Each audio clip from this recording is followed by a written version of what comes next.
Imagine that someone asked you to describe the federal government in one word or phrase. Have you got one in mind? Good. Now think of another one that you could actually say in front of your kids. This was exactly the project that the pollsters at Gallup recently took up. They wanted to find out what Americans were thinking about the state of our government on the eve of the midterm elections. Based on their results, voters are going to the ballot box with a fire sale attitude.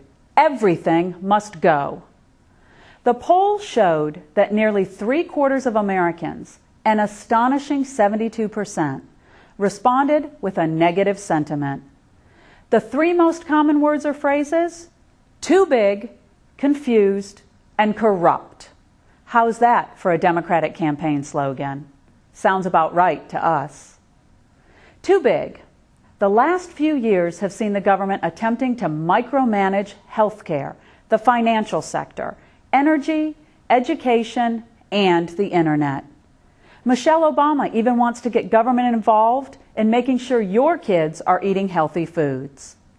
And according to Elena Kagan, even that isn't beyond the federal government's power. If I wanted to sponsor a bill and it said, Americans, you have to eat 3 vegetables and 3 fruits every day, and I got it through Congress, and it's now the law of the land,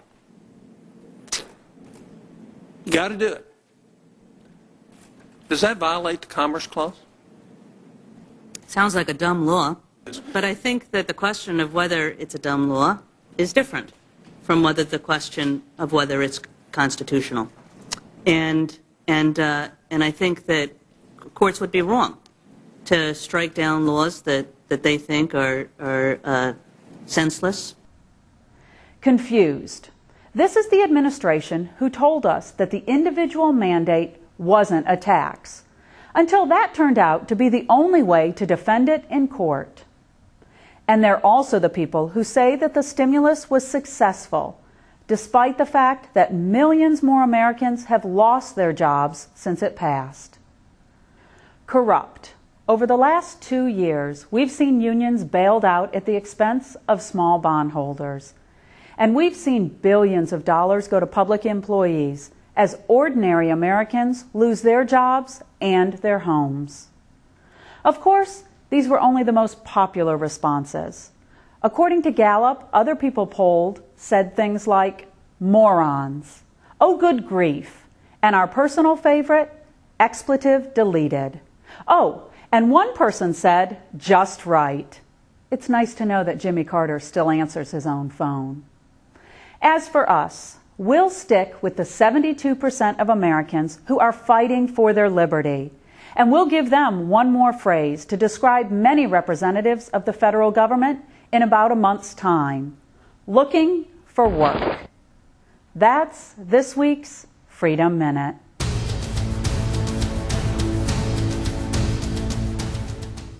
What if Congress tackled the budget crisis 15 years ago? If the joint resolution is not passed. Just one vote short in 1995 and again in 1997. Since then, America's debt has climbed to a staggering $13 trillion. Before America becomes another Greece, it's time that we, the people, force the politicians in Washington to balance the budget without raising our taxes. We can't afford to wait another 15 years. Visit onemorevote.org.